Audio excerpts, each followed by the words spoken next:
Alright guys, whether it's Robert House up in the Lucky 38 or the Brotherhood of Steel chapter devolving into frat boy culture, this season of the show had me feeling things all over the spectrum. There's some incredibly high highs, but more lows than I would have liked as well. So let's break this season down to its bones and just totally dissect it. I definitely want to start out with what was hands down my favorite part of the season. Robert Edwin House, my man. I know that there was a lot of complaints about his character kind of earlier on in the season. And for good reason, to be honest. I think a lot of those complaints are pretty valid. They definitely made a choice with that character in that first episode, but after episode 1, everything after that point, the flashback stuff with Cooper where they cross paths at that veteran-centered awards thing, where Coop's, taking a piss and House comes up behind his shoulder and starts talking to him. Or when they link up later in the season, still pre-war at the Lucky 38. And especially that final episode where we get that post Fallout New Vegas House, dude, it is spot on. I really can't drive this point home hard enough that House's little monologue, his his conversation with the Ghoul at the end there is eerily close to the House that we get in New Vegas. There's only ever been one of them, so that would be fresh snow from a scientific standpoint. I know there's people that disagree on that one, but I'm going to die on this hill. I feel like it's exactly the House that we know from the game. This is 20 years, I think, or so after that game. But, dude, it's just the same guy. It's wild. All I can say is bravo to Justin Theroux. Seriously, he did such a good fucking job. But on a side note, Rafi Silver's interpretation as House's double is also super fantastic. I loved how committed he was to the role too, where he's watching Mr. Matty Plays and all, Oxhorn and all the big guys, learning about the lore from all the big YouTubers and, just trying to learn everything he could about House. As you said, Mr. Matty Plays, Oxhorn, Night Raven. I studied every single one of those videos over and over and over, learning about the history of Robert House. He just really did his homework, and I think that's sick. All right, guys, let's talk about the music here. We're missing some crucial elements of the soundtrack this season. If you've played the game literally once, you'll know which songs I'm talking about because they're everybody's favorites.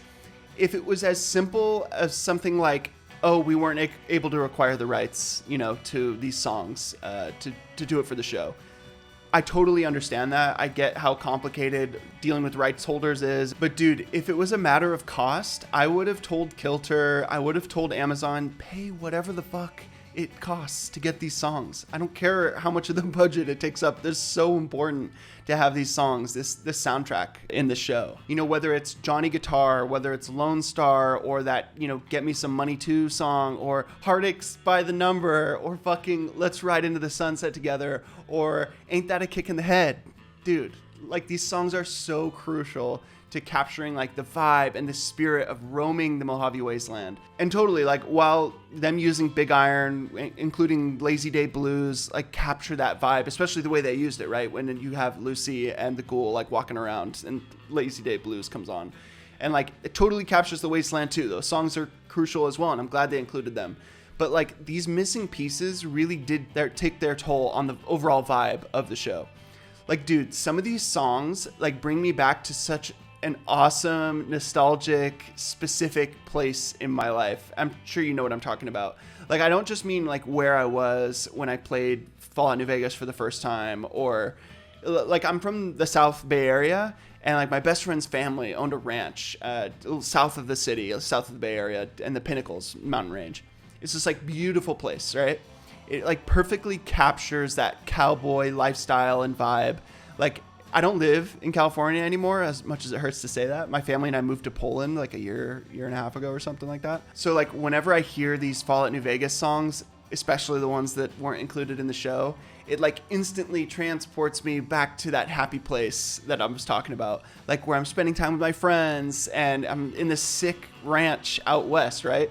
Fuck, dude, Western American culture is just so dope. I'd be curious to know too if you have those specific memories, that certain nostalgia that takes you back to a certain time and place, when you were playing this game. This is why we love video games, It's just about what they mean to us. It's like when I'm critiquing the show, it's not about giving the show shit or criticizing the showrunners. It's about doing justice to something that matters so much to me and the rest of us. Like, there's a reason people, kind of maybe take it too far sometimes and bitch when the show doesn't match the game exactly. But I also understand why they're doing that, like why it bothers them so much, why they find it so offensive that they wouldn't just copy the game exactly. I understand. I'm into like films and TV and in video production, as you could probably tell. So like I also understand the intricacies of writing something like this and trying to adapt something and what is necessary for a TV show version of something rather than an interactive medium like a video game. Like I understand all those intricacies, so I understand why things get changed. You know what I mean? Not everything needs to, that does, but I do understand why they do it a lot of the times. It's about what they did for us in a time that we needed their help to distract us or to transport us to a different world so that we could escape some kind of hardship or whatever at home or something we were going through, right? But yeah, dude, should have put the songs in. All right, let's talk about the Ghoul, Cooper Howard, everything in the flashbacks. Let's talk about all that shit. I touched on this a little bit already, but pretty much anything with pre-war Coop slaps hard. Whether it's like that Veterans Awards ceremony sequence or the shit in New Vegas between Cooper and House, like it's all really great.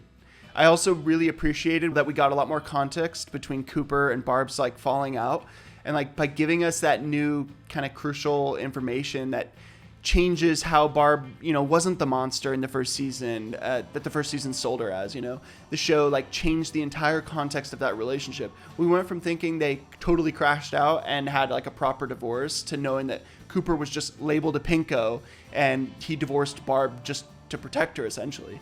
It's so sad too that like Cooper's whole life, his whole career fell apart just from trying to do the right thing and like just trying to look out for the American people essentially. And goddamn, he just basically handed the Enclave's property right back to the Enclave. It's so tragic. His whole character arc this season and his character in general is just so tragic. It gets me really excited for next season to see like what new other interesting context that they can provide to not just like Coop and Barb's relationship, but everything that happened before the bombs dropped and why the bombs dropped, all that shit, right? There's just so much more room for so many more interesting stories to tell. Off the top of my head, I can think of 2 times that we've gotten anything pre-war in any of the games. There's the beginning of Fallout 4, where we get that, little bit pre-war before the bomb drops in Boston. We get Operation Anchorage, and that's just a simulation of what it was like pre-war. I'm pretty sure there's not anything else besides that. Chime in and tell me if I'm wrong, if I'm forgetting something. But yeah, we've seen almost nothing pre-war, so it's so cool, like in a show like this. The show creators have talked about this before. There's all these like other avenues you can explore that you can't really when you're one character in a game that you don't leave the perspective of, right? It's important to mention too that the Alaskan Front flashback, that was super sick. Like never did I ever think that we would see anything about like the resource wars or like fighting in Alaska in general in the show. Like we didn't spend that much time there, but what we did see kind of expanded the scope of the show in a really cool way that I didn't think we'd even explore. Overall, the Ghoul is still probably the best part of the show, I think. His character is so like rich, and there's still so many places that they can take his arc and his character and his relationship, and I'm just so excited to see, where they take his character next season, once he gets to Colorado, etc. Okay, it's time to talk about the good old Brotherhood of Steel. This one's a little weird because the comedy that they did with the Brotherhood this season isn't like too different, not that big of a departure from what they did last season. The difference is last season it worked, and for whatever reason, it didn't this season. I remember thinking a lot of the, Brotherhood shit in season 1 was really hilarious, like genuinely funny, especially the stuff with Maximus when he was the squire to that other guy. I can't remember what his name was. But here it felt like kind of transparently cheap. Like, it's hard to explain, but they tried to recreate that funny shit from last season, but didn't really understand why it worked and why it was funny and why it didn't betray what the Brotherhood is, if that makes sense. This season, we just end up with this, like, frat boy humor shit. Like, Fallout as a franchise is funny. It's super funny, but it's not fucking stupid. And I feel like having a relatively serious faction like the Brotherhood literally blowing up pristine pre-war cars, which is ironic because they're supposed to be the arbiters of pre-war tech. Yeah. But like, and then also fucking around with plasma grenades in a meeting and like having, I just feels like they kind of super missed the mark with that stuff. A little bit of a side note. I imagine the reason that they did the whole like blowing up the new car thing was also to be like a reference to the absence of usable cars in the franchise, in the games, but that might be a stretch. That might be a bit of a reach there. But even if that was the case, it doesn't really fix the issue anyway. Then we have another disappointment, let's say, Caesar's Legion. While I was jotting down my notes for this video, this was like the easiest decision to make as far as like knowing how I felt about it. They really did do the Legion dirty, in my opinion. But while I did really love the very character-accurate proclamation that Caesar made about how the Legion should die with him and all that stuff, the whole Civil War just felt pretty stupid. One positive, though, that I do have about the Legion is their costume design. It was so good. They like perfectly captured the silly Fallout vibes here. And like, I love how you can see the like football pads and like the sports goggles and shit. But it's like mixed with the Caesar's Palace kind of Vegas kitschy costumes, something you'd find at a hotel in Vegas kind of thing. It's just sick. Like, I feel like they really nailed that shit here. And that was definitely a highlight of the show. It's like admiring those. But yeah, the Legion just barely in the show. The Macaulay Culkin stuff kind of brought me out of it a little bit too. Like, he was fine in the role. That little like speech he gave at the beginning of the cold open of the last episode, that felt a little awkward. It almost felt like he was like whispering to this crowd of like 30 guys, outside. But whatever, like he did fine. But the character just kind of brought me out of it a little bit. But yeah, overall, the Legion kind of meh to bad. All right, this gets me excited. Let's talk about Maximus. I fucking loved his character this season. Aside from some of the meandering wheel spinning that happened in the first few episodes of the season, I feel like everything surrounding Max's arc this whole season was great. Like, I understand why they had to show his disillusionment with the Brotherhood, but it took way too long and we were just like dragging our feet those first few episodes, and it went too slow in my opinion. I really loved, though, that his character kind of came full circle this season and, like, more or less ends up back sort of kind of with the NCR. And, like, he, like, dons the NCR Ranger power armor. He gets saved by the NCR, showing back up in this fucking epic moment. They show back up to Freeside. And after that amazing sequence earlier in the season, I think it was the beginning of episode 2, when they show Shady Sands getting, fucking nuked. Like, we get this extra context of what his life was like, before Hank went and fucked it all up. Thanks, Hank. But yeah, it was just cool to kind of see his character come full circle like that. He's back with his people again, more or less. And it just seems like they have his story heading in that direction, long term at least. Like, Max will probably help the NCR rebuild, and maybe him and Lucy split up again. It seems like something they'll probably repeat next season.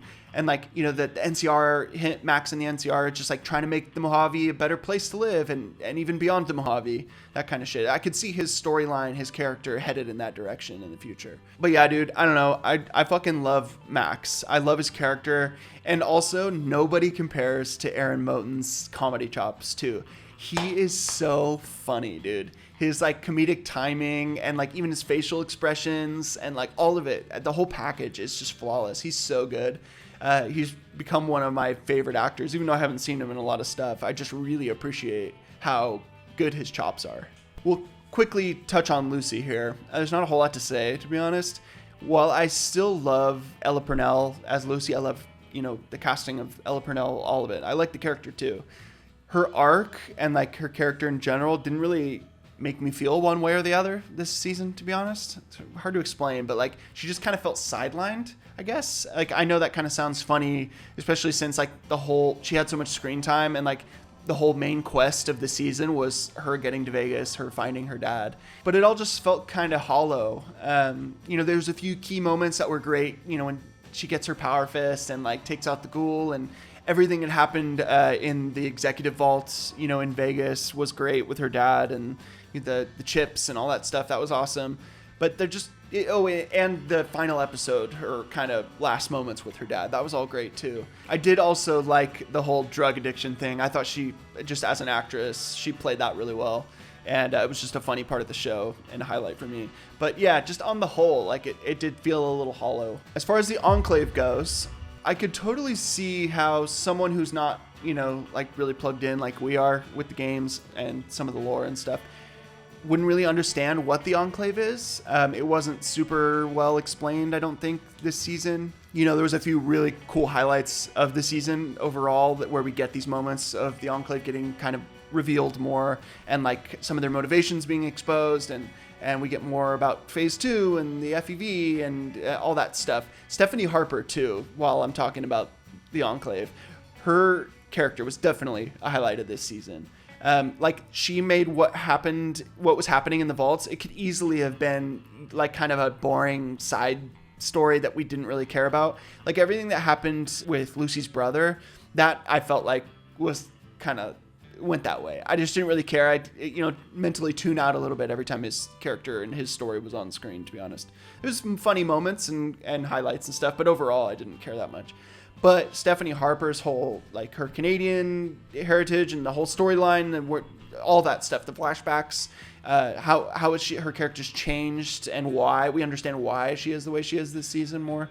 And like, I just found all that really fascinating, and I love that stuff. So then tying that into the Enclave, while we didn't get a whole lot about them, they're more hinted at here. It definitely seems like she's going to be our avenue, and also, Cooper going to Colorado to find his family and stuff.